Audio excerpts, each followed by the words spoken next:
You know that feeling, right? Forgotten passwords, waiting for a text message code. It feels like a personal problem, just a daily annoyance. But what if I told you that frustration is actually a tiny piece of a multi-trillion-dollar puzzle? The way we log in online is fundamentally broken.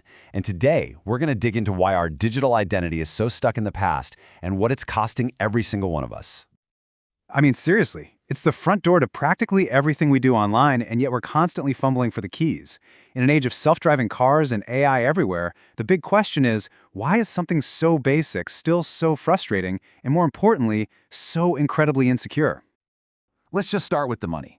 Every single year, a mind-boggling $28.1 billion is lost just because of weak passwords. And we're not talking about a few bad charges on a credit card. No, this is a massive economic hole caused by data breaches, account takeovers, and the huge cost of just trying to patch up these broken systems. And here's where that problem starts. A full 80% of all data breaches, yeah, the big corporate hacks you read about and the smaller personal attacks, they all start with one thing: a weak, stolen, or guessed password. It is, without a doubt, the single weakest link in our entire digital world. But, it's not just a security nightmare. It's also a business killer. Think about the last time you signed up for a new app. Well, it turns out that as many as 88% of people will just give up. They'll abandon the whole process if signing up is too much of a hassle. That's a massive number of customers lost before they even get in the door. So what we have is a system that's leaking money and is totally insecure on one side, and it's actively pushing away customers on the other. This isn't just a small flaw. The whole idea of the password is just failing. Let's break down who really gets hurt by this weakest link.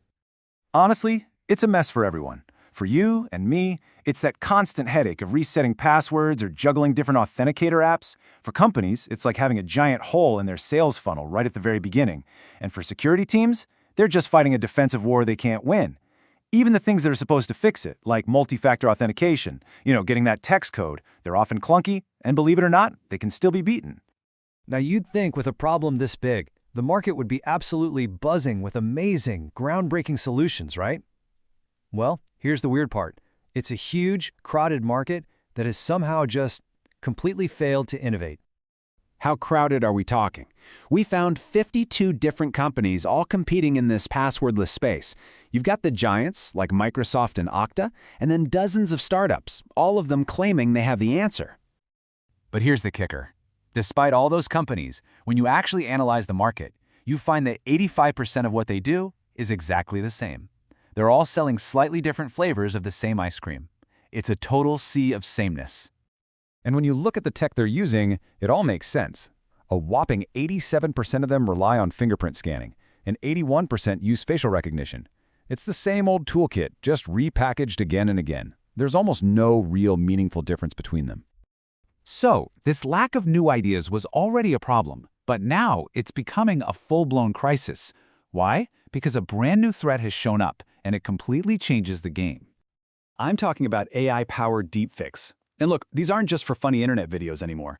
Criminals are using incredibly realistic fake videos and images to fool our security systems. That standard Face ID on your phone?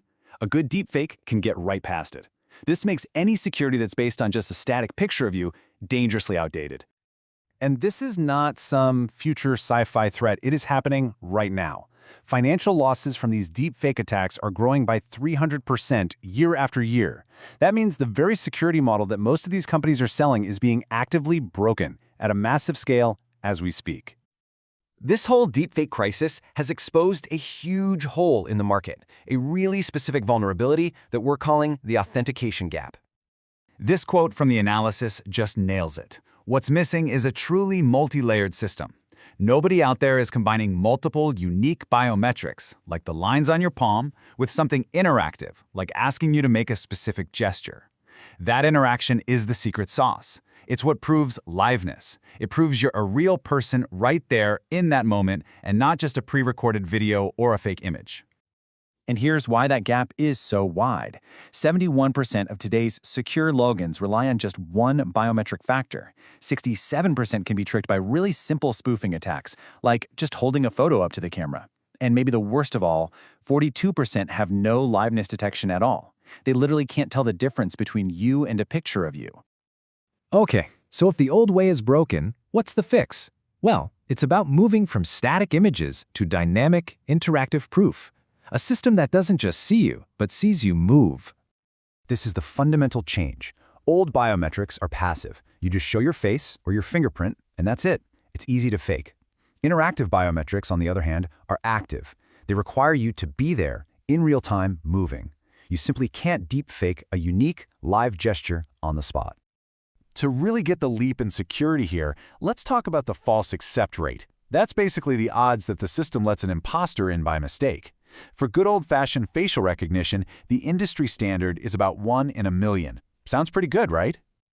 Okay, now check this out. By combining multiple interactive biometrics, your face, your palm, a unique movement, that rate drops to 1 in 10 trillion. To put that in perspective, 1 in a million is like finding one specific person in New York City. 1 in 10 trillion is like finding one specific grain of sand on all the beaches on planet Earth. It's not just a little better, it's a completely different universe of security. So, if we have this kind of technology, what does the world actually look like? If we can solve the security problem and the friction problem at the same time, we're not just talking about a better password. We're talking about the end of logins entirely. The real goal here is for authentication to just disappear. It becomes this invisible, seamless part of how we use technology. No more typing, no more codes. You just pick up your device, look, move, and you're in. The system just knows it's you, securely and instantly. And that really brings us to the final thought. If we can truly, instantly, and invisibly prove who we are, what else does that unlock? Think about things like voting, healthcare, banking, any critical service. When all the friction and fraud around identity just melts away, what amazing new things become possible for all of us?